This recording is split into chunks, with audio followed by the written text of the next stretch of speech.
ودخل جنته وهو ظالم لنفسه قال ما اظن ان تبید هذه ابدا، اور وہ کہہ رہا اگر میں مر بھی گیا تو مجھ کو یہی سب کچھ ملنے والا ہے. وما اظن الساعة قائمہ، اگر قیامت قائم بھی ہو گئی، قیامت ایسے قائم میں ہوگی نہیں.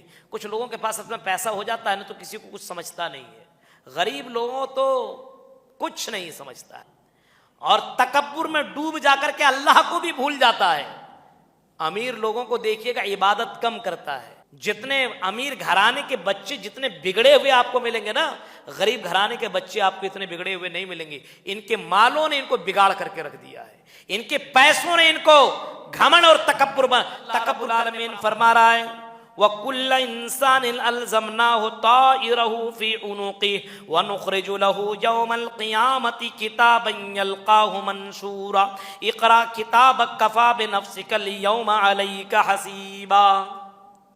قیامت کے دن اللہ رب العالمین بندوں کی گردنوں میں ان کے نامہ اعمال کو، ان کی کتاب کو اللہ رب العالمین لٹکا دے گا.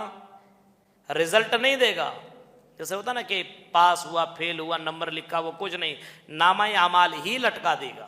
لو کھلی کتاب ہوگی، کہا جائے گا اقرا کتابک، لو اپنی کتاب کو پڑھ لو، اپنے نام. الزنا انہو کان فاحشہ، اے لوگو زنا کے قریب مت جاؤ، انہو کان فاحشہ، یہ بہت بری چیز ہے. وساء سبیلا، اور زنا کا راستہ بہت ہی برا راستہ ہے. سوشل میڈیا میں رہنے والوں، لڑکیوں سے چیٹنگ کرنا اور لڑکیاں لڑکوں سے چیٹنگ کرنا، یہ بھی زنا کے قریب جانے کا مطلب ہے. تو ولا تقربوا الزنا، قریب مت جائیے. کوئی آپ سے نمبر مانگے، نہیں دے سکتی ہوں. الحمدللہ رب العالمین والصلاة والسلام علی سید الانبیاء والمرسلین وعلی آلہ وصحبہ اجمعین. اما بعد، اعوذ باللہ من الشیطان الرجیم، بسم اللہ الرحمن الرحیم. سبحان الذي اسرى بعبده ليلا من المسجد الحرام الى المسجد الاقصى الذي باركنا حوله لنريه من آياتنا انه هو السميع البصير. معزز مصلیان کرام، آج ہم 15ویں پارے کی منتخب آیات کی تفسیر آپ کے سامنے رکھیں گے. 15ویں پارے کے اندر ہم 2 سورتوں کو آپ کے سامنے پیش کرنے کی کوشش کریں گے. سورہ اسراء اور سورہ کہف، ان 2 سورتوں کی منتخب آیات کو آپ کے سامنے رکھتے ہیں. سبحان الذی اسریٰ بعبدہ، پاک ہے وہ ذات جس نے اپنے بندے کو رات ہی رات لے کر کے چلا گیا. کہاں؟ من المسجد الحرام الی المسجد الاقصی، مسجد حرام سے مسجد اقصی تک. رات کے ایک حصے میں اپنے بندے کو مسجد حرام سے مسجد اقصی تک پہنچایا.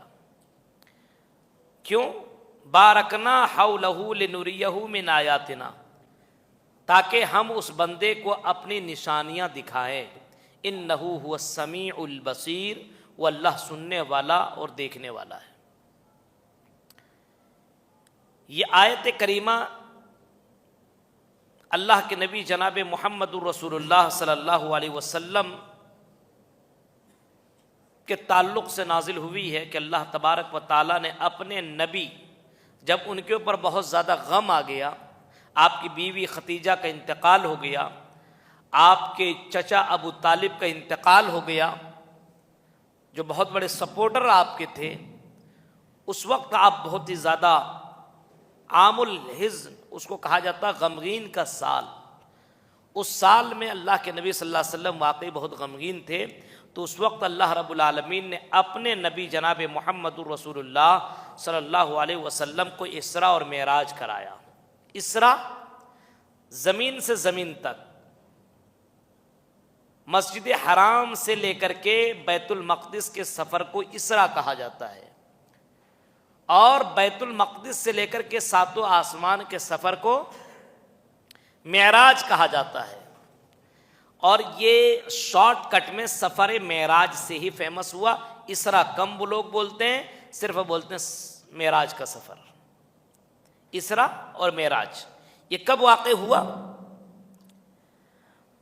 اس کے بارے میں مختلف اقوال ہیں، لیکن زیادہ تر اور یہی تمام مفسرین کا اتفاق ہے کہ ہجرت سے قبل کا یہ واقعہ ہے، ہجرت سے پہلے کا واقعہ ہے۔ بعض کہتے ہیں ہجرت سے 1 سال پہلے کا واقعہ ہے، بعض کہتے ہیں ہجرت سے کئی سال پہلے کا واقعہ پیش آیا، بعض کہتے ہیں کہ نہیں، ربیع الاول کی 17 یا 27ویں تاریخ کو، کوئی کہتے ہیں رجب کی 27ویں، اور بعض کہتے ہیں کسی دوسرے مہینے میں یہ واقعہ پیش آیا۔ بہرکیف یہ واقعہ نبی اکرم صلی اللہ علیہ وسلم کی زندگی میں پیش آیا، اور یہ واقعہ سفر معراج کا اتنا زبردست واقعہ ہے کہ اس سفر معراج میں اللہ کے نبی صلی اللہ علیہ وسلم کو وہ نشانیاں دکھائی گئی کہ اللہ کے نبی صلی اللہ علیہ وسلم کا ایمان مضبوط بھی ہوا اور آپ کو اطمینان بھی ملا، اور اس معراج میں اللہ رب العالمین نے آپ کو بلا کر کے تحفے بھی دیے۔ اب یہ معراج کیسے ہوا؟ اللہ کے نبی صلی اللہ علیہ وسلم خانہ کعبہ میں سو رہے ہیں، خانہ کعبہ کے پاس عبادت کرتے تو وہیں سو جایا کرتے، سو رہے ہیں، فرشتہ آیا اور فرشتے نے جناب محمد رسول اللہ صلی اللہ علیہ وسلم کو اٹھایا، اٹھیے، اور اللہ کے نبی صلی اللہ علیہ وسلم کو زمزم کے پاس لے کر کے گئے۔ وہیں پہ بغل میں مقام ابراہیم کے بغل میں یہ آب زمزم ہے، کنواں، اب تو وہ ڈھک گیا ہے، نہیں دکھتا ہے، لیکن جو لوگ اس کی تحقیق کرنے یا جو لوگ سرچ والے کرنے والے کہ کہاں آب زمزم ہے ان کو پتہ چلے گا، مقام ابراہیم کے ایک دم جسٹ بغل ہی میں آب زمزم، زمزم کا کنواں وہیں پہ ہے۔ اللہ کے نبی صلی اللہ علیہ وسلم کو وہاں پہ لے کر کے گئے کون؟ فرشتے، اور فرشتے نے اللہ کے نبی صلی اللہ علیہ وسلم کے سینے کو چاک کیا، آپ کے پیٹ کو بھی چاک کیا، آپ کے سینے کو نکالا، آپ کے پیٹ کے اندر جو چیزیں تھیں اس کو نکالا، اور حضرت جبرائیل امین نے آب زمزم سے اس کو دھویا۔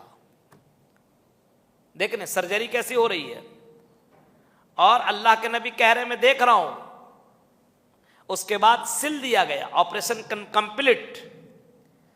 اب اللہ تعالیٰ ہر چیز کے اوپر قادر ہے۔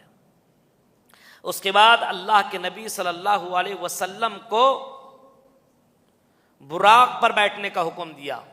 براق یہ بجلی کی رفتار اس سے بھی تیز چلنے والے جانور کو براق کہا جاتا ہے، برق سے یہ براق بنا ہے۔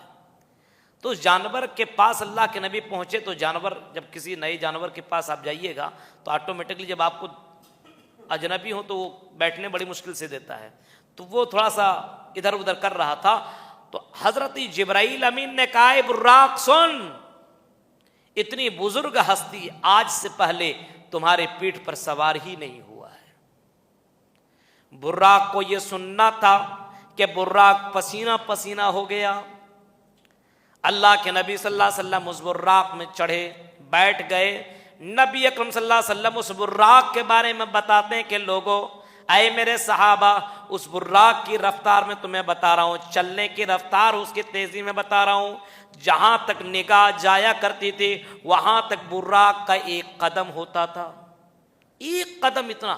اب مان لیجیے آپ صحرا میں اور آپ کی نظر ڈائریکٹ آسمان تک پہنچ رہی ہے، تو 1 قدم آسمان تک۔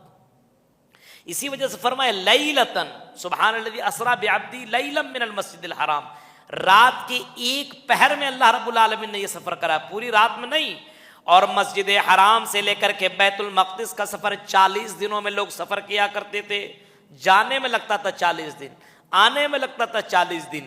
اللہ کے نبی صلی اللہ علیہ وسلم ایک حصے میں چلے بھی گئے اور آ بھی گئے، اور اتنا ہی نہیں، اللہ کے نبی کہہ رہے ہیں جب میں بیت المقدس میں پہنچا، براق سے میں اترا تو حضرت جبرائیل امین نے بیت المقدس میں مجھے نماز پڑھانے کا حکم دیا۔ فرمایا آپ نماز پڑھائیے، میں نے نماز پڑھائی۔ آپ سے کہا گیا آپ کو معلوم ہے کہ آپ نے کس کی نماز پڑھائی؟ میں نے کہا نہیں، آپ سے بتایا گیا کہ آپ نے تمام پیغمبروں کی آپ نے نماز ادا کرائی، اسی وجہ سے آج سے آپ کا مقام جو آپ کو ملا امام الانبیاء کے خطاب جناب محمد رسول اللہ کو اسی دن سے مل گیا، یعنی تمام نبیوں کی امامت امام کائنات نے کروائی تو امام الانبیاء وہ کہلائے۔ ہمیں اور آپ کو ایسا نبی ملا بھائی، نبیوں کا سردار، لاسٹ میں آ رہے ہیں، اور نبیوں کا سردار، انا سید المرسلین، میں نبیوں کا سردار ہوں۔ نبی اکرم کو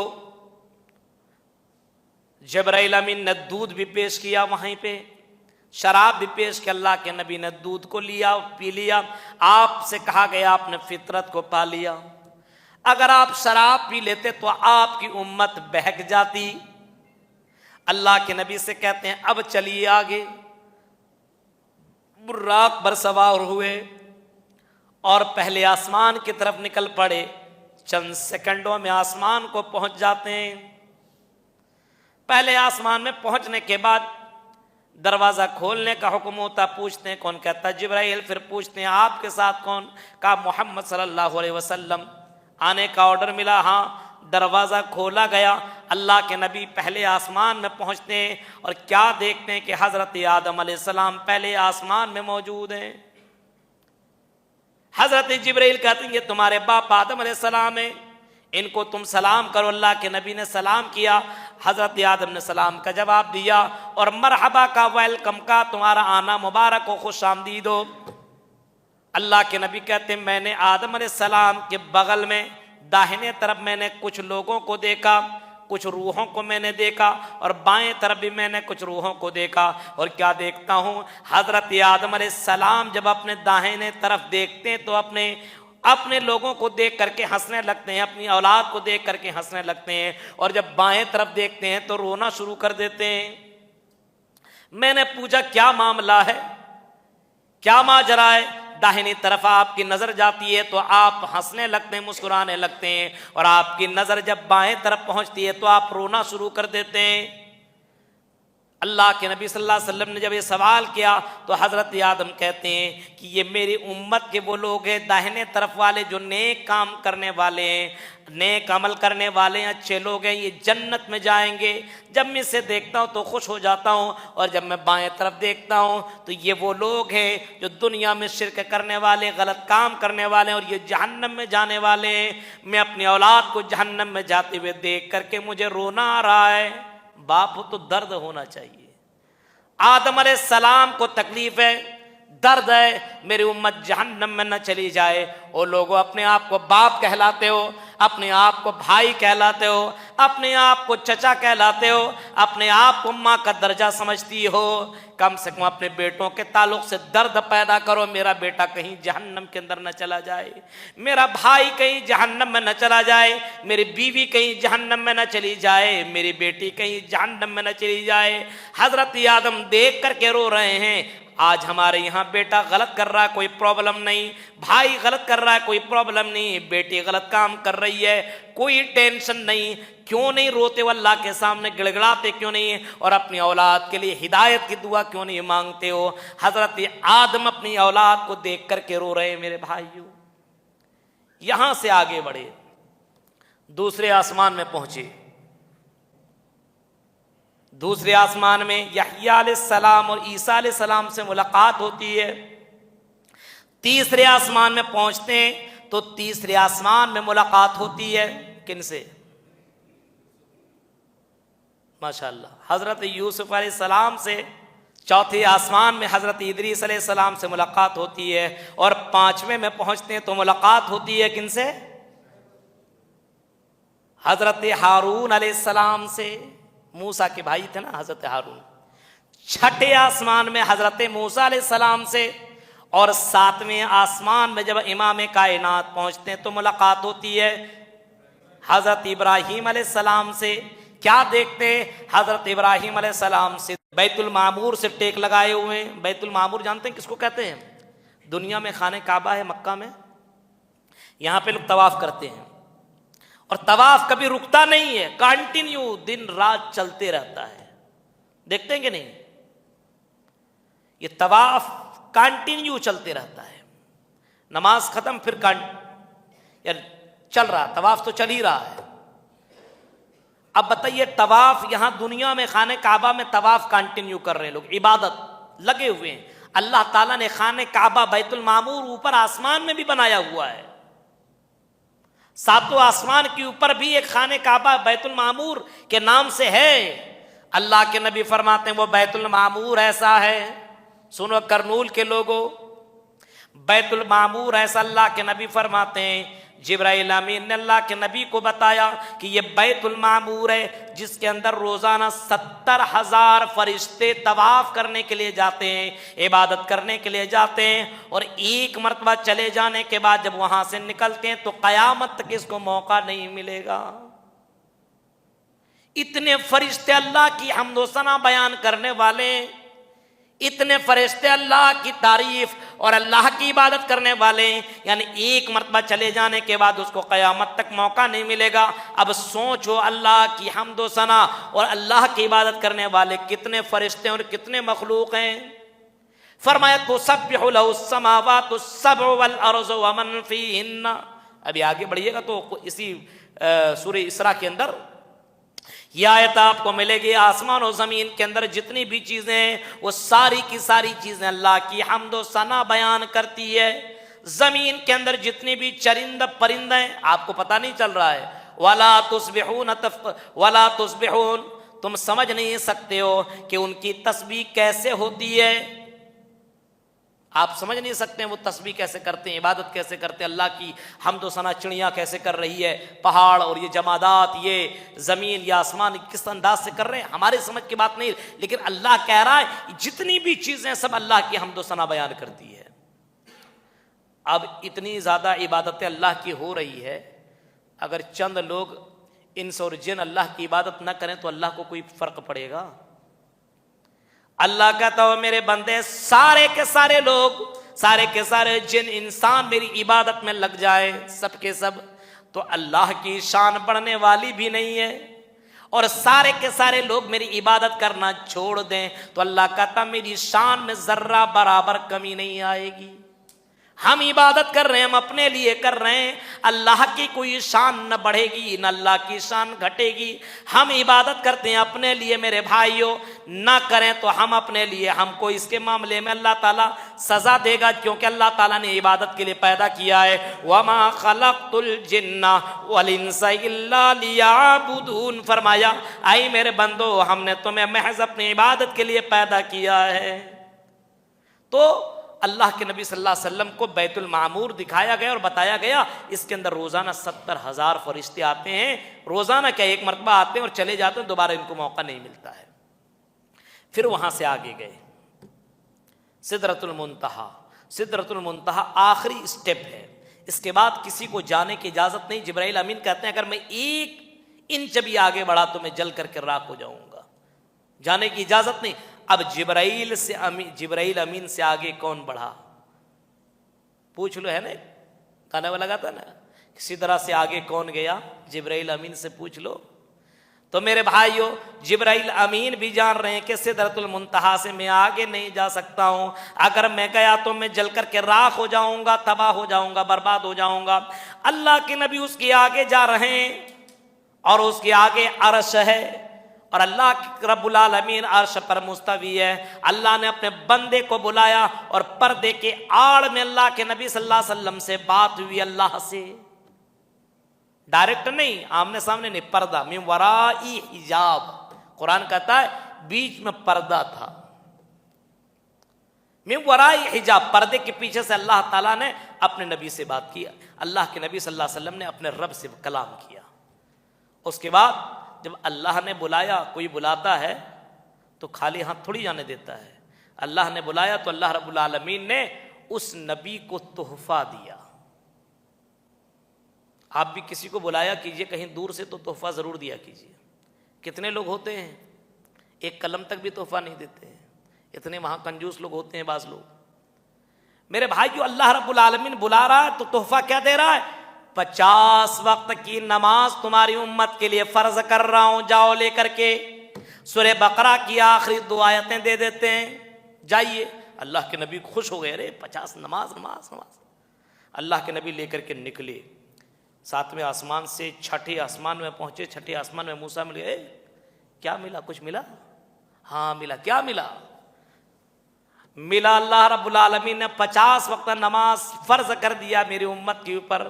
ارے 50 وقت، ہماری امت تو 2 ٹائم نماز نہیں پڑھا کرتی تھی، 50 ٹائم بھول جائیے پھر اللہ سے کہیے اللہ کم کر دیجئے. پھر گئے اللہ کے نبی صلی اللہ علیہ وسلم، 10 کم، پھر آئے، کتنا ہوا 10 کم گئے، ارے پھر جاؤ، پھر گئے، پھر آئے، ارے اتنے 30 رکعت بھی نماز، 30 ٹائم بھی نماز نہیں پڑھ پائے، جائیے اور کم کرائیے. گئے پھر آئے، پھر گئے پھر آئے، پھر گئے پھر آئے، یہاں تک کہ 5 ٹائم بچ گیا.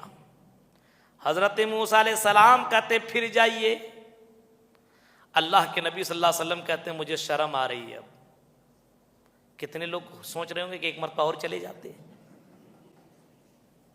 آئے کہ ایک مرتبہ اور گئے ہوتے تو 1 ہی یا 2 ٹائم بچتا. جو فجر اور عشاء نہیں آ رہے ہیں نا، وہ تو پکا سوچ رہے ہوں گے کہ ایک مرتبہ جانا چاہیے تھا. 5 ٹائم مقرر کر دیا گیا کہ 5 ٹائم آپ کی امت کے اوپر فرض میں نے کر دیا ہے. اب حضرت موسیٰ علیہ السلام سے کہتے ہیں اب میں جا نہیں سکتا ہوں، لیکن اللہ نے یہ کہا ہے کہ 5 ٹائم تیری امت نماز ادا کرے گی تو میں 50 وقت کا ثواب دوں گا. دیکھ رہے ہیں آپ 5 ٹائم پر اللہ کتنا غفور الرحیم ہے، کتنا بخشنے والا، کتنا کریم ہے، کتنا دینے والا ہے. 5 ٹائم پڑھی اور 50 ٹائم کا ثواب. اچھا 50 ٹائم اگر فرض ہو جاتا تو آپ یہ بتائیے کتنے لوگ نماز پڑھتے ہیں؟ 5 ٹائم پڑھنے کے والے نہیں ہیں. فجر میں دیکھ لیجئے، دیگر مہینوں کو چھوڑیے، رمضان کے مہینے میں بھی فجر میں لوگ نہیں آتے ہیں. سیری کا کر کے جہاں سویا بس گر بتائیے سو گیا. وہ 4 5 6 صف بس ہوا کرتی ہے. ہم دیکھ رہے ہیں نا کہاں چلے جائیں. اب نماز پڑھنے کے لیے مسجد تک نہیں آ سکتے ہیں. 1 کلومیٹر آدھا کلومیٹر کیا فرق پڑتا ہے؟ آپ سحری کر لیے تو گھر میں رہ کر کے کیا کر رہے ہیں؟ مسجد میں آ کر کے عبادت کیجئے، نماز پڑھیے، اس کے بعد جا کر کے سوئیے. یہ سسٹم آپ بنا سکتے ہیں، کرنا چاہیں تو سب کر سکتے ہیں. اللہ کے نبی کہتے جب مجھے معراج کرایا گیا تو معراج میں مجھے جنت بھی دکھایا گیا، مجھے جہنم کے اندر بھی دکھایا گیا، اور جہنم کی ہولناکیوں کو بھی اللہ تعالیٰ نے مجھے دکھایا. اللہ رب العالمین نے مجھے جہنم کے اندر ایک منظر دکھایا کہ خون کی نہر بہ رہی ہے، خون، اور اسی نہر کے اندر کچھ لوگ موجود ہیں، خون کے اندر ڈبکی لگا رہے ہیں، اور اس کے ناخون بڑے بڑے ہیں، تانبے کے ناخون ہیں، اور اپنے ناخون سے اپنے چہرے کو نوچ رہے ہیں، اپنے جسم کو پھاڑ رہے ہیں. میں نے پوچھا من ہؤلاء یا جبرائیل، اے جبرائیل یہ کون لوگ ہیں؟ فرمائے یہ وہ لوگ ہیں جو دنیا کے اندر غیبت کیا کرتے تھے، چغلی کیا کرتے تھے، لعن طعن کیا کرتے تھے، جو دوسروں کی عزت اور آبرو سے کھیلا کرتے تھے. یہ وہ لوگ ہیں جو دنیا میں دوسروں کے پیچھے لگا کرتے تھے. کتنے لوگوں کا کام یہی رہتا ہے، دوسروں کی عزتوں کو کس طریقے سے نیلام کیا جائے. اللہ کے نبی اور فرماتے ہیں کہ میں نے دیکھا منظر، ایک جگہ میں گیا تو میں کیا دیکھتا ہوں کہ ایک عورت ہے اور اس کی شرمگاہ سے بدبودار خون بہ رہا ہے، اس کی شرمگاہ سے بدبودار خون بہ رہا ہے. کچھ لوگوں کو میں نے دیکھا کہ اس کی بدبودار خون کو پی رہے ہیں، اس کے بدبودار جو اس کی شرمگاہ سے نکل رہا ہے اس کو میں نے لوگوں کو پیتے ہوئے دیکھا. میں نے جبرائیل امین سے پوچھا اے جبرائیل امین یہ کون لوگ ہیں؟ فرمائیے وہ لوگ ہیں جو دنیا کے اندر نشہ والی چیزیں استعمال کیا کرتے تھے. وہ شراب پینے والوں اور سگریٹ اور بیڑی پینے والوں اور غلط چیزوں کا استعمال کرنے والوں امام کائنات یہ بتا رہے ہیں. اب بتاؤ وہ تو جہنم کی آگ کے اندر ایک عورت اس کی بھی بدبودار شرمگاہ سے نکلنے والے بدبو والی پانی کو وہ پی رہا ہے. سوچی کتنا دردناک عذاب ہے، لیکن اس کے باوجود بھی میرے بھائیو رمضان میں بھی سگریٹ نہیں چھوڑ رہا ہے، شراب کی دکانوں میں جا کر کے چسکیاں لے رہا ہے. غور کرو، اللہ کے نبی صلی اللہ علیہ وسلم کو اس کے علاوہ بہت سے واقعہ، بہت سے مناظر اللہ کے نبی کو دکھایا گیا، اور وہ سارے مناظر اللہ کے نبی صلی اللہ علیہ وسلم لوگوں کو بتا رہے ہیں. جنت دکھایا گیا، اللہ کے نبی کہتے ہیں میں نے جنت میں دیکھا کہ میرے آگے کوئی چل رہا ہے، جوتی کی آواز مجھے سنائی دے رہی ہے. میں نے پوچھا یہ کون ہے؟ بتایا گیا کہ آپ ہی کی امت کے ہیں جن کا نام حضرت بلال ہے. یہ بلال ہیں جو آپ کی امت کے ہیں. فرمایا اے بلال میں نے تمہارے جوتیوں کی آواز میں نے جنت میں سنی ہے، یعنی میں نے تم کو جنت میں پایا ہے۔ اے بلال، وہ کون عمل کرتے ہو جس کی وجہ سے تم جنت میں مرنے سے پہلے کنفرم ہو گئے؟ کہا کہ اللہ کے نبی کوئی بہت بڑا عمل نہیں کرتا، میں پاک رہتا ہوں، ہمیشہ ناپاکی حالت میں نہیں رہتا۔ جب بھی میں وضو کرتا ہوں 2 رکعت 4 رکعت 6 رکعت 8 رکعت میں نمازیں پڑھ لیتا ہوں۔ اللہ کے نبی کہتے ہیں یہی وہ عمل ہے جس کی وجہ سے اللہ رب العالمین نے آپ کو جنت کو کنفرم کر دیا ہے۔ کتنے لوگ ہیں جو ناپاکی رہتے ہیں، وضو بنانے کے بعد نماز پڑھ لیں، نفل نمازیں، آج کل نفل کہاں، فرض پڑھ لیا، سوچا پکے جنتی ہو گئے، اب ہم کو سنت پڑھنے کی کیا ضرورت ہے؟ کتنے لوگ سنت نہیں پڑھتے؟ یہاں سنت جو وضو بنا کر کے تحیت الوضو جس کو بولا جاتا ہے، آپ سوچیں اس کی فضیلت کتنی زیادہ ہے۔ حضرت بلال دنیا میں ابھی انتقال بھی نہیں کیے ہیں، اور اس کے باوجود اللہ کے نبی کہتے ہیں اے بلال میں نے تمہیں جنت میں دیکھا ہے۔ وجہ کیا ہے بتایا، میں ہمیشہ طہارت کی حالت میں رہتا ہوں، باوضو رہتا ہوں۔ آپ بھی باوضو رہ سکتے ہیں، آپ کے گھر کے اندر الحمدللہ ساری چیزیں اویلیبل موجود ہے۔ کس کے گھر کے اندر پانی وغیرہ نہ ہو بھائی، ہر چیز ہے، گیزر اویلیبل ہے، پانی بھرپور ماترا میں آپ کو مل رہا ہے۔ آپ آرام سے آپ جائیں لیٹرین باتھ روم میں جائیں، واپس نکلیں تو ہاتھ ہی مت دھولیے، وضو کر لیجئے۔ کر سکتے ہیں آپ یہ عمل، آپ کر سکتے ہیں، لیکن کریں گے نہیں اور کہیں گے رگ رگ میں ہے نبی نبی۔ بتائیے نبی سے محبت کرنے والے لوگ کیسے تھے؟ اللہ کے نبی آئے تو اللہ کے نبی صلی اللہ علیہ وسلم نے یہ سارا منظر لوگوں کو بتایا، لوگوں نے سنا میرے بھائیوں۔ لیکن جب یہ منظر کفار مکہ نے سنا تو کفار مکہ نے تو مذاق اڑایا۔ میں نے آپ کو بتایا نا تھا ابو بکر نے سب سے پہلے تصدیق کی، پھر یہی معراج واقعہ معراج کو بیان کیا تو سب نے جھٹلایا، تو سب سے پہلے کس نے تصدیق کی؟ حضرت ابو بکر صدیق نے تصدیق کی، اور اسی وقت حضرت ابو بکر کا لقب صدیق پڑ گیا۔ اب اس کے بعد قرآن کی ایک آیت کو اٹھاتے ہیں، اللہ رب العالمین فرما رہا ہے وَكُلَّ إِنسَانٍ أَلْزَمْنَاهُ طَائِرَهُ فِي عُنُقِهِ وَنُخْرِجُ لَهُ يَوْمَ الْقِيَامَةِ كِتَابًا يَلْقَاهُ مَنشُورًا اقْرَأْ كِتَابَكَ كَفَىٰ بِنَفْسِكَ الْيَوْمَ عَلَيْكَ حَسِيبًا۔ قیامت کے دن اللہ رب العالمین بندوں کی گردنوں میں ان کے نامہ اعمال کو، ان کی کتاب کو اللہ رب العالمین لٹکا دے گا، رزلٹ نہیں دے گا۔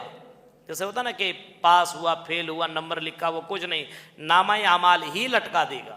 لو کھلی کتاب ہوگی، کہا جائے گا اقرا کتابک، لو اپنی کتاب کو پڑھ لو، اپنے نامہ اعمال کو پڑھ لو۔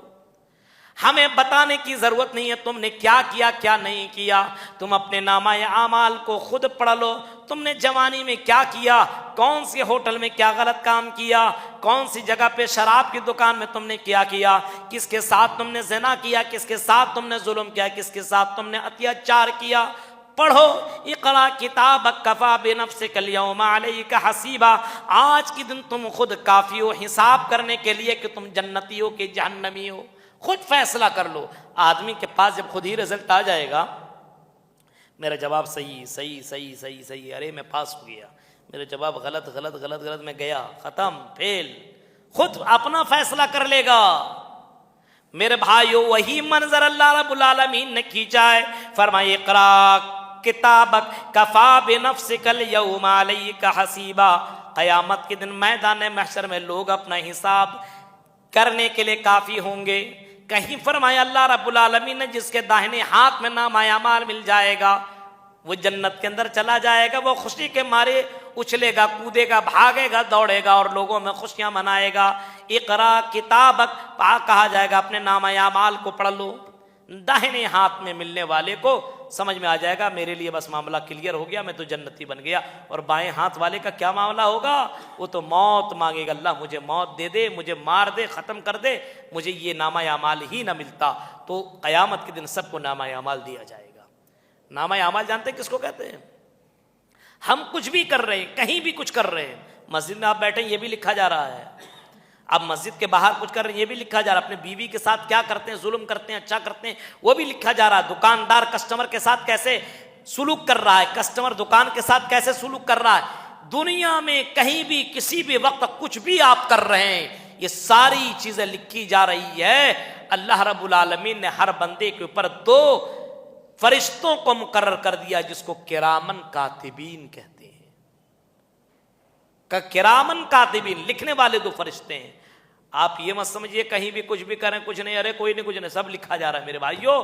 جیسے CCTV کیمرہ ہماری چیز کو ریکارڈ کر رہا نا، ہر حرکت کو، جو کچھ میں بول رہا ہوں، اللہ رب العالمین اس فرشتے سے ساری چیزیں لکھوا رہا ہے. اب اس کے آگے بڑھیے. وَقَضَىٰ رَبُّكَ أَلَّا تَعْبُدُوا إِلَّا إِيَّاهُ وَبِالْوَالِدَيْنِ إِحْسَانًا إِمَّا يَبْلُغَنَّ عِندَكَ الْكِبَرَ أَحَدُهُمَا أَوْ كِلَاهُمَا فَلَا تَقُل لَّهُمَا أُفٍّ وَلَا تَنْهَرْهُمَا وَقُل لَّهُمَا قَوْلًا كَرِيمًا وَاخْفِضْ لَهُمَا جَنَاحَ الذُّلِّ مِنَ الرَّحْمَةِ وَقُل رَّبِّ ارْحَمْهُمَا كَمَا رَبَّيَانِي صَغِيرًا. تیرے رب نے فیصلہ کر دیا ہے کہ تو اللہ کے علاوہ کسی اور کی عبادت نہ کر. پھر فرمایا وَبِالْوَالِدَيْنِ إِحْسَانًا، اور اپنے ماں باپ کے ساتھ اچھا سلوک کر. اللہ نے اپنے ساتھ ملایا ہے. دیکھیں اللہ کے ساتھ اللہ کی عبادت کر، اور پھر بتایا اپنے ماں باپ کے ساتھ اچھا سلوک کر. یعنی اللہ نے اپنا مقام بتا دیا، میرا مقام کیا، میں نے تم کو پیدا کیا، لیکن اصل پرورش اور تم کو زندگی کس نے دی، تم کو پرورش کس نے دی، تم کو چلنا اٹھنا بیٹھنا کھانا پینا یہ ساری چیزیں کس نے سکھائی؟ تمہارے ماں باپ نے. اس ماں باپ کے ساتھ اچھا سلوک کرو. آج کل صاحب معاملہ سب الٹا ہو گیا ہے. جہاں بیوی آئی جورو کا غلام بن گیا. اب جھگڑا وہیں سے شروع. اب ماں کو برا بھلا کہنے والے لوگ ہیں، باپ کو برا بھلا کہنے والے لوگ ہیں. بیوی نے کچھ کہہ دیا فوراً سمجھ. ارے آپ ایسا معاملہ کیجئے بیوی بھی خوش رہے، آپ کی ماں بھی خوش رہے، آپ کے باپ بھی خوش رہے. سنیے سب کی، لیکن کریے وہی جو آپ کا دل کہہ رہا ہے کہ یہی حق ہونا چاہیے. بیوی کو خوش کرنے کے لیے اس کے سامنے بول دیجئے، ماں کو خوش کرنے کے لیے اس کے سامنے بول دیجئے. لیکن ایسا نہیں ہوتا، بیوی کے سامنے ماں کو برا بھلا بولا جاتا ہے، بیوی کے سامنے باپ کو برا بھلا بولا جاتا ہے. میرے بھائیو یہ مقام دیکھیے. فرمایا اپنے ماں باپ کے ساتھ اچھا سلوک کرو. ارے ماں باپ نے کتنا اچھا سلوک کیا ہے ہمارے ساتھ. ہر آدمی اس کو سمجھ سکتا جو باپ بن گیا ہو. جب تک باپ نہیں بنے گا نا اس کو سمجھ نہیں سکتا ہے. شادی کرنے والا جس کی زندگی میں اولاد آ گئی ہو، بچے ہوں بیٹیاں ہو، وہ سمجھ سکتا ہے کہ باپ کا مقام کیا ہے. رات رات بھر ماں نہیں سوتی ہے. اگر کسی کی بیٹی بیمار پڑ جائے، بیٹا بیمار پڑ جائے تو اللہ کی قسم بتا رہا ہوں باپ کو نیند نہیں آتی. ماں روتی رہتی ہے، پریشان ہے، گود میں لیے ہوئے ہے. ایک باپ ہی سمجھ سکتا ہے. اور جب یہی بیٹا بڑا ہو جائے، یہی بیٹی بڑی ہو جائے، چپ تو کچھ نہیں جانتے بڑھیا چپ. اب بتائی وہ جو اس وقت جان رہی تھی جب تو کچھ بھی نہیں جانتا تھا. تیرے پیٹ میں درد ہوتا تیری ماں سمجھ آیا کرتی تھی کہ میرے بیٹے کو درد ہو رہا ہے. بھوک لگتی تھی وہ سمجھ آیا کرتی تھی میرے بیٹے کو بھوک لگ گیا. جب تو بولنا نہیں جانتا تھا تب بھی تیری ماں جان رہی تھی. اب تو بولنے لگا تو کہہ رہا ہے کہ بڑھیا چپ تو کچھ نہیں جانتی. او لوگوں تصور کرو، سوچو، غور کرو. کسی نے بہت اچھا لکھا ہے کہ ایک آدمی نے اپنے بیٹے سے، بوڑھا ہو گیا اب جب باپ، تو اپنے بیٹے سے کہا کہ بیٹا ادھر آ. بیٹا آیا، کیا بات ہے؟ کہتا ہے کہ ابو بیٹا یہ ہے، وہ دیکھو کالا کالا جو چڑیا دکھ رہا ہے نا وہ کون سی چڑیا ہے؟ بیٹا کہتا ہے وہ کوا ہے. اچھا اچھا اچھا ٹھیک ہے. پھر تھوڑی دیر بعد پھر بلاتا ہے بیٹا ادھر آؤ. پھر آتا ہے، کہتا ہے وہ جو چڑیا دکھ رہا ہے وہ کیا ہے؟ بولتا ہے کہ کوا ہے. پھر تھوڑی دیر کے بعد پھر بلاتا ہے، بولتا وہ چڑیا جو دکھ رہا ہے وہ کیا ہے؟ ہٹ بڈھے کے بولا کہ چڑی کوا ہے بار بار کیا ہے کیا ہے. بیٹا سے کہتا بیٹا ذرا گھر جا اور گھر کی الماری کھول، وہاں سے ایک تمہیں کتاب ملے گی، ایک کاپی ملے گی، اس کو لے کر کے آؤ. نوٹ بک ہے اس کو لے کر کے آؤ. بیٹا لے کر کے آیا. بیٹے کے سامنے ایک پیج نکالا، اس کے اندر لکھا ہوا تھا میرے بیٹے نے فلاں تاریخ کو پوچھا تھا کہ ابو یہ کیا ہے کیا؟ 100 سے زیادہ مرتبہ پوچھا تھا اور میں نے 100 سے زیادہ مرتبہ پیار سے اپنے بچے کو بتایا تھا بیٹا یہ کوا ہے. 3 مرتبہ میں نے پوچھا، تم غصہ ہو گئے؟ میرے بھائیوں، ماں باپ کے حقوق کو کوئی نبھا نہیں سکتا ہے۔ فرمایا وَبِالْوَالِدَيْنِ إِحْسَانًا، اپنے ماں باپ کے ساتھ اچھا سلوک کرو۔ پھر آگے فرمایا إِمَّا يَبْلُغَنَّ عِندَكَ الْكِبَرَ أَحَدُهُمَا أَوْ كِلَاهُمَا فَلَا تَقُل لَّهُمَا أُفٍّ وَلَا تَنْهَرْهُمَا وَقُل لَّهُمَا قَوْلًا كَرِيمًا۔ اگر ماں باپ میں سے کوئی ایک بڑھاپے کو پہنچ جائے یا دونوں کے دونوں بڑھاپے کو پہنچ جائے، فلا تقل لہما اف، تو اس سے اف تک بھی بات نہ کیا کرو۔ کوئی بات وہ کہے تو بہت پیار سے اس کی باتیں مان لو، جھڑک کر کے باتیں مت کرو۔ ولا تنہرہما وقل لہما قولا کریما، جب بھی باتیں کیا کرو بہت ہی پیار سے ان سے باتیں کیا کرو، بڑی عزت و احترام کے ساتھ ان سے باتیں کیا کرو۔ واخفض لہما جناح الذل من الرحمہ، ان کے لیے اپنے پروں کو بچھا دو، جیسے باپ کے سامنے ایسے بیٹھو جیسے کوئی آقا کے سامنے، کوئی مالک کے سامنے کوئی غلام بیٹھتا، ویسے اپنے ماں باپ کے سامنے تم بیٹھا کرو۔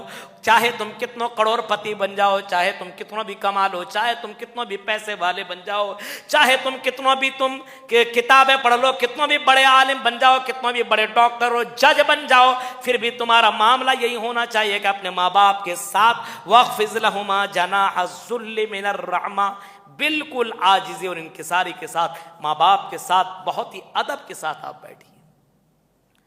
آج سماج کے اندر سب سے بڑی گڑبڑی یہی آ چکی ہے، جیسے غیر مسلم میں نا، جیسے ماں باپ بوڑھے ہو جاتے ہیں تو اس کو اولڈ ہاؤس میں بھیج دیا جاتا ہے، ان کے لیے ایک اولڈ ہاؤس بنا ہوا ہے، بوڑھا ہو گیا بھیجو یار، ڈسٹرب کر رہا ہے، مت رکھو۔ آج کل تو بھیجا نہیں جا رہا، مسلمان بھیج نہیں رہا ہے، لیکن اپنے اس بوڑھے ماں باپ کے ساتھ ظلم کر رہا ہے۔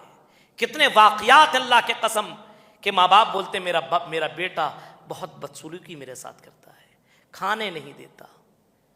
بیوی کی بات پر کتنے بیٹے ایسے جس نے اپنے ماں باپ پر ہاتھ تک بھی اٹھایا ہے۔ میرے بھائی تصور کرو، اللہ حکم دے رہا ہے کہ اپنے ماں باپ کے ساتھ ایسا سلوک کرو، اور پھر فرمایا وَقُلْ رَبِّ ارْحَمْهُمَا كَمَا رَبَّيَانِي صَغِيرًا۔ اتنا ہی مت کرو، بلکہ جب نماز پڑھو، عبادت کرو، اور جب تم دعا اللہ سے مانگو تو یہ کہو کہ اللہ میرے ماں باپ کے اوپر رحم کر، میرے ماں باپ کے اوپر رحم کر اسی طریقے سے جس طریقے سے میرے ماں باپ نے میرے اوپر بچپن میں رحم کیا تھا۔ اگر بچپن میں ہمارے ماں باپ رحم نہ کرتے تو آج ہم بول پاتے، چل پاتے، صحیح سے کھا پاتے، صحیح سے رہ پاتے، ہاں گندا اور اچھا ہم سمجھ پاتے۔ ہمارے ماں باپ کی مہربانی ہے میرے بھائیوں کہ ہم اتنے اچھے ہیں۔ ماں باپ کا حق بندہ کبھی بھی ادا نہیں کر سکتا ہے۔ آپ نے سنا ہے نا کہ ایک آدمی خانہ کعبہ کا طواف اپنے ماں کو گردن میں لے کر کے کر رہا تھا، خانہ کعبہ کا طواف کر رہا ہے، اپنی ماں کو گود میں لے کر کے، کاندھے میں لے کر کے یا سر کے اوپر لے کر کے خانہ کعبہ کا طواف کر رہا ہے۔ اس کے بعد اللہ کے نبی کے پاس آتا اور کہتا کہ اللہ کے نبی کیا میں نے اپنی ماں کا حق ادا کر دیا؟ نبی نے کیا جواب دیا؟ فرمایا حق کی بات کر رہے ہو؟ تمہاری ماں نے جو جنتے سمے جو آواز نکالی تھی، تمہیں پیدائش کے وقت جنتے سمے جو آواز نکالی تھی، اس آواز کا اور اس درد کا تم پوری زندگی پر حق ادا نہیں کر سکتے ہو۔ تم حق ادا کرنے کی بات کر رہے ہو۔ اسی وجہ سے فرمایا اپنے ماں باپ کے ساتھ اچھا سلوک کرنے کے ساتھ ساتھ اپنے ماں باپ کے لیے دعا مانگو، رب ارحمہما کما ربیانی صغیرا، اے اللہ میرے ماں باپ کے اوپر اسی طرح رحم فرما جس طریقے سے میرے ماں باپ نے میرے اوپر بچپن میں رحم کیا تھا۔ اللہ تعالیٰ ہر ایک کے ماں باپ کو اللہ دنیا میں بھی خوش رکھے اور مرنے کے بعد اللہ جنت الفردوس میں اعلیٰ مقام عطا فرمائے۔ اس کے بعد اللہ رب العالمین نے فرمایا وَلَا تَقْتُلُوا أَوْلَادَكُمْ خَشْيَةَ إِمْلَاقٍ، اپنے اولاد کو تم کھلانے پلانے کے ڈر سے قتل مت کرو۔ اس کے اوپر بات ہو چکی ہے۔ اس کے آگے بات آئی ہے وَلَا تَقْرَبُوا الزِّنَا إِنَّهُ كَانَ فَاحِشًا، اے لوگو زنا کے قریب مت جاؤ، إِنَّهُ كَانَ فَاحِشًا، یہ بہت بری چیز ہے۔ اللہ کہہ رہا ہے، کیا کہہ رہا ہے؟ وَلَا تَقْرَبُوا الزِّنَا، زنا کے قریب مت جاؤ، انہو کان فاحشہ، یہ بہت بری چیز ہے، وساء سبیلا، اور زنا کا راستہ بہت ہی برا راستہ ہے۔ یہ اللہ نے اتنا ہی بتایا، زنا کے قریب جانے کا مطلب کیا ہوا؟ زنا کے قریب جانے کا مطلب یہ ہے کہ لڑکا لڑکی آپس میں دور رہے، کانٹیکٹ نہ کرے۔ سوشل میڈیا میں رہنے والوں، لڑکیوں سے چیٹنگ کرنا اور لڑکیاں لڑکوں سے چیٹنگ کرنا، یہ بھی زنا کے قریب جانے کا مطلب ہے۔ کوئی آدمی اگر فیس بک کے ذریعے سے، انسٹاگرام کے ذریعے سے کسی لڑکا یا لڑکی سے چیٹنگ کر رہا تو یہ بھی زنا ہے۔ سنیے، زنا کے قریب یہاں پہ بات چیت ہو رہی ہے، سلام کلام اسلامک باتیں ہو رہی ہے، ہاں، اور دھیرے دھیرے دھیرے وہاں سے شروع ہوتا ہے اور جا کر کے ہوٹل کی عیاشیوں میں اور ہوٹل میں جا کر کے وہ غلط کام پہ، بدکاری میں جا کر کے یہ چیز ختم ہو جاتی ہے میرے بھائیوں۔ تو ولا تقربوا الزنا، قریب مت جائیے۔ کوئی آپ سے نمبر مانگے، نہیں دے سکتی ہوں۔ یہاں تو کمنٹ میں لکھتی ہے، باقاعدہ اوپر میں لکھی رہتی ہے، کیسی لگ رہی ہوں بتاؤ، کمنٹ میں نمبر دوں گی۔ بتائیے، آج کل بے حیائی کی انتہا ہو چکی ہے، بے حیائی کی انتہا۔ اللہ کے نبی صلی اللہ علیہ وسلم کے پاس ایک دیہاتی آدمی آیا، سنیے منظر، امام احمد ابن حنبل نے بڑا ہی خوبصورت منظر بیان کیا ہے۔ کہتے ہیں کہ آدمی آیا اور اللہ کے نبی صلی اللہ علیہ وسلم کے پاس کہتا ہے کہ اللہ کے نبی مجھے زنا کرنے کی اجازت دے دیجئے۔ صحابہ ایک دم سب، اب سوال اللہ کے نبی سے ایسا کر دیا تو صحابہ کرام تو تعجب میں پڑے، کیسا سوال کر دیا ہے۔ کچھ لوگ اٹھے کہ پکڑیں اس کو، بھگائیں یہاں سے۔ اللہ کے نبی کہ رک جاؤ، جب میں موجود ہوں تو تمہیں کچھ کرنے کی ضرورت نہیں ہے۔ آپ نے فرمایا کہ اچھا تمہارا یہ سوال ہے نا، آپ نے فرمایا میرے کچھ سوالات اس کے جواب دے دو، اس کے بعد میں تم کو میں اس کا جواب دوں گا۔ کہا سوال کیا ہے؟ اللہ کے نبی صلی اللہ علیہ وسلم نے فرمایا کہ اگر جو کام تم کرنا چاہ رہے ہو، اگر یہی کام تمہاری بہن کے ساتھ کوئی کرے تو کیا تم اجازت دو گے؟ تم کہہ رہے ہو کہ جس زنا کرنے کی اجازت دے دیجئے، اب یہ بتاؤ اگر کوئی تمہاری بہن کے ساتھ زنا کرے، غلط کام کرے، بدکاری کرے تو کیا تم اجازت دو گے؟ تم کیا کرو گے؟ وہ کہتا میں اسے قتل کر دوں گا، گردن اڑا دوں گا۔ آپ نے فرمایا اگر تمہاری بیٹی کے ساتھ کرے تو؟ کہا کہ اس کو زندہ نہیں رہنے دوں گا۔ اگر تمہاری ماں کے ساتھ، تمہاری خالہ کے ساتھ اگر کوئی یہ کام کرتا تو کیا کرو گے؟ کہتا کہ اس کو میں ختم کر دوں گا، قتل کر دوں گا، مار دوں گا۔ اللہ کے نبی فرماتے ہیں یہی چیز تم سوچو، اگر میں تمہیں اجازت دے دوں اور تم یہاں سے نکلو اور تم کسی لڑکی کے ساتھ غلط کام کرو تو وہ بھی تو کسی کی ماں ہوگی، کسی کی بہن ہوگی، کسی کی بیٹی ہوگی، کسی کی رشتہ دار ہوگی۔ جب تم برداشت نہیں کر سکتے ہو تو بتاؤ دوسرا کیسے برداشت کرے گا؟ وہ کہنے لگا اللہ کے نبی مجھے پوری بات سمجھ میں آ گئی، اللہ کے نبی مجھے شیطان نے بہکا دیا تھا، اللہ کے نبی آپ میرے لیے دعا کر دیجئے۔ اللہ کے نبی نے اپنا دست مبارک اس کے سینے میں رکھا اور اللہ کے نبی دعا کرنے لگے، اللہم طہر قلبی، اے اللہ کے نبی صلی اللہ علیہ وسلم دعا کرنے، اللہ اس کے دل کو پاک کر دے، صاف کر دے، اور اے اللہ اس کی شرمگاہ کی حفاظت عطا فرما۔ نبی کی دعا کا یہ اثر ہوا کہ زندگی میں اس نے کبھی لڑکی کی طرف، کسی غیر لڑکی کی طرف کبھی زندگی میں پلٹ کر کے نہیں دیکھا، غلط نظروں سے کبھی اس نے دوسروں کو دیکھنے کی کوشش تک نہ کی۔ میرے بھائیوں، تو کوئی اگر غلط کرتا ہے تو وساء السبیلا، یہ راستہ آپ کے گھر کی طرف بھی آئے گا۔ کسی بہن کو اگر آپ گرل فرینڈ بنا رہے ہیں نا تو آپ کی بہن کو بھی کوئی گرل فرینڈ بنا سکتا ہے۔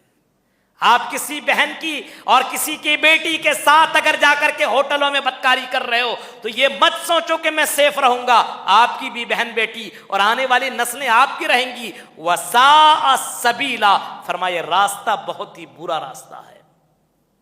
اس کے بعد سورہ کہف آ جائیے۔ سورہ کہف کے اندر کہف والوں کا ایک واقعہ، غار، کہف کا مطلب ہوتا غار، غار کا واقعہ بڑا ہی فیمس ہے۔ اور آپ نے سنا ہوگا کہ زمانے میں کچھ لوگوں نے اللہ رب العالمین کے اوپر ایمان لایا، اور وہاں کا جو بادشاہ تھا دقیانوس، یہ بہت ڈینجر قسم کا آدمی تھا۔ وہ کہتا تھا میں ہی تمہارا رب ہوں، یا میرے ہی سامنے سجدہ کرو، میرے علاوہ کسی کو رب مت مانو۔ اگر کسی نے ایسا کیا تو اس کو مار دیا جاتا تھا، اس کو جیل کر دیا جاتا تھا، اس کو ختم کر دیا جاتا تھا۔ یہ چند نوجوان تھے، جب ان لوگوں نے ایمان کا دعویٰ کیا تو ان لوگوں کو اس بادشاہ نے کہا کہ ہم کو رب مانو، نہیں تو پھر تم 3 دنوں کے اندر تمہارا معاملہ ختم کر دیں گے، 3 دن ہم تمہیں دیتے ہیں۔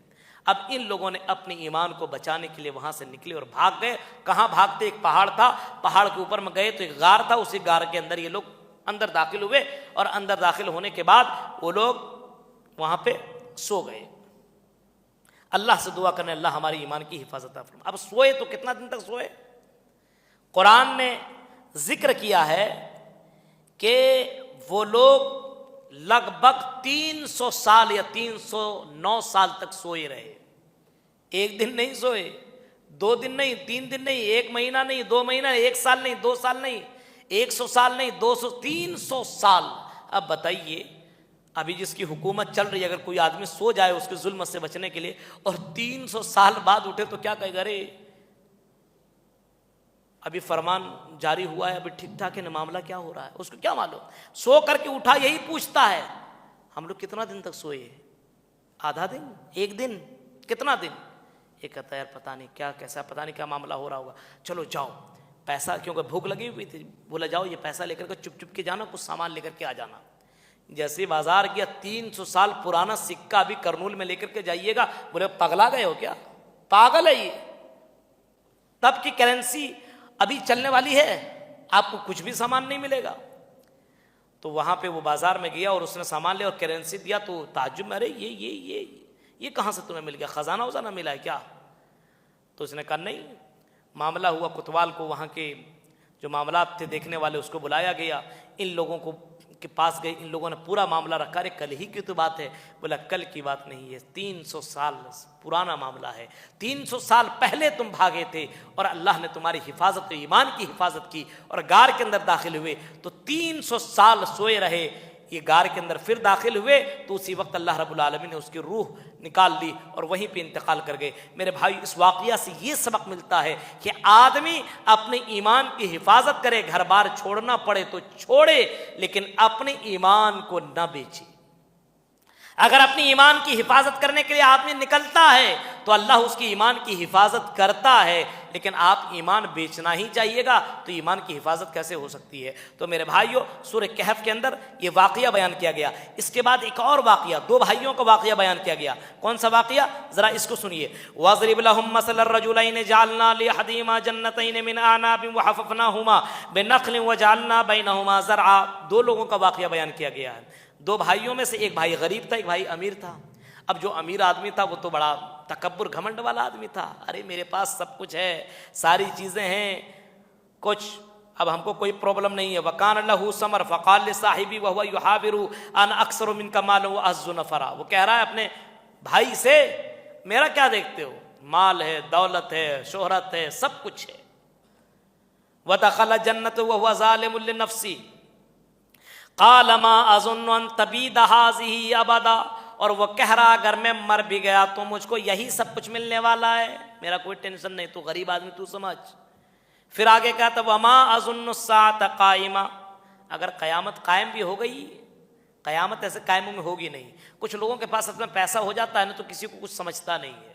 غریب لوگوں تو کچھ نہیں سمجھتا ہے, سمجھتا بس میں ہی سب کچھ ہوں, اور دوسرے کو بالکل گھٹیا سمجھتا ہے اور تکبر میں ڈوب جا کر کے اللہ کو بھی بھول جاتا ہے.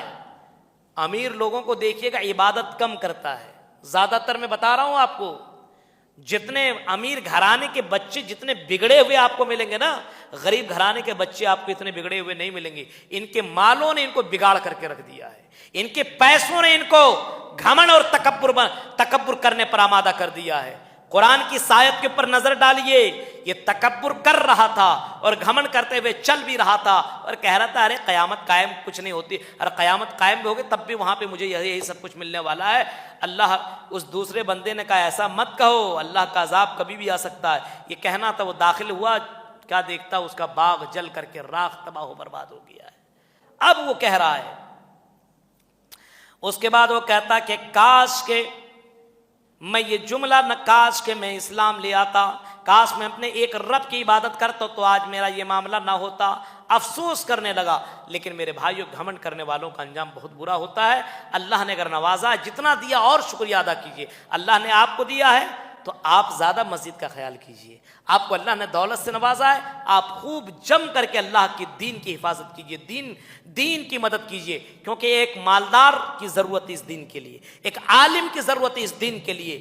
مالدار آدمی پیسے سے اس دین کی مدد کرے، ایک عالم دین اپنے علم کے ذریعے سے اس دین کی مدد کرے، غریب غربا جو ہیں اپنی طاقت سے یا جس چیز سے ہو سکتا ہے اس سے دین کی حفاظت کرے، دین کی مدد کرے۔ دین قربانی چاہتا ہے، اسلام قربانی چاہتا ہے۔ تو میرے بھائیوں، یہ زندگی فانی ہے، گھمنڈ اور تکبر کرنے کی ضرورت نہیں ہے۔ 15ویں پارے سے ہمیں یہ چند باتیں ملتی ہے کہ اللہ رب العالمین نے ہمیں پیدا کیا تو مرنے کے بعد اللہ رب العالمین ہمیں حساب و کتاب لے گا۔ اس کے بعد ہم 16ویں پارے کے اندر داخل ہوں گے اور حضرت موسیٰ علیہ السلام اور حضرت خضر علیہ السلام کا واقعہ، دلچسپ واقعہ کل آپ کے سامنے بیان کریں گے۔ اللہ رب العالمین سے دعا ہے کہ بار اللہ جو باتیں بتائی گئی، اللہ ان باتوں کے پر ہم کہنے والے کو، سننے والے کو، سب کو عمل کرنے کا اللہ پوری توفیق عطا فرمائے، آمین۔ وآخر دعوانا الحمدللہ رب العالمین، والسلام علیکم ورحمۃ اللہ وبرکاتہ۔